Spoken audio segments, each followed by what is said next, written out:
Welcome to Drill Down Earnings. We have the latest quarterly results from Palantir, second quarter numbers Wall Street really liked. This is the business story behind one stock on a move. I'm Cory Johnson, Chief Market Strategist for the Futurum Group.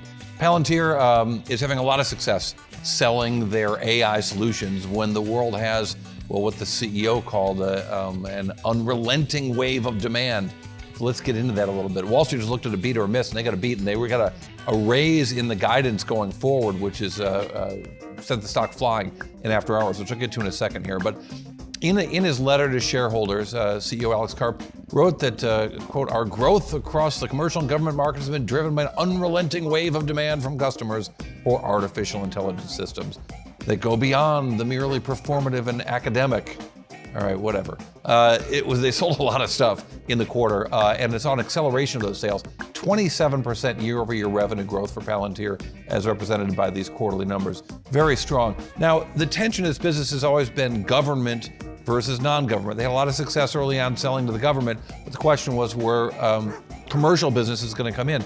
So they always put a lot of emphasis in their communications with Wall Street about their commercial business. And indeed, their commercial business saw 32% growth. They added a lot of customers, up to 295 commercial customers, which is a lot, although the rate of adding them did not pick up.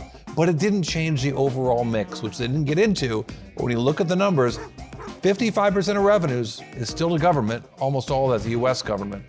Sometimes they break that out, sometimes they don't. But fundamentally, this is selling to the Defense Department, selling to the US government, selling artificial intelligence systems. Now, the market really liked the raise in the guidance and of course the beat here, with the stock going up 12% after a miserable day, because all stocks had a miserable day, just about. But even for the year, this stock's up 32% despite the sell-off today. And then, of course, as I mentioned, a move in after-hours trading. Now, we did hear from the CEO, Alex Karp, but I thought it'd be useful to hear from my Futurum Group colleague, Steven Dickens, who covers the company so very well. Here's what he had to say. Lower down the stack, there's a data curation, data preparation, data integrity, data security story that we're seeing emerge. And this is one of those stocks that I think plays into that with the work they're doing with Gotham and Foundry. Lower down, not as sexy as you will of the sort of top tier LLM sort of generative AI type piece. But I think Palantir is well positioned with what they're doing in that sort of getting the data ready for the AI and making sure the right data's in the right place. So yeah, preparing data.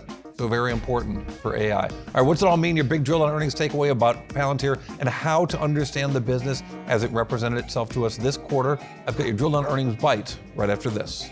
The drill down is brought to you by Futurum Group, where analysts, researchers, advisors, content creators, and marketing experts help business leaders anticipate and understand shifts in their industries and build strategies to leverage disruptive innovation.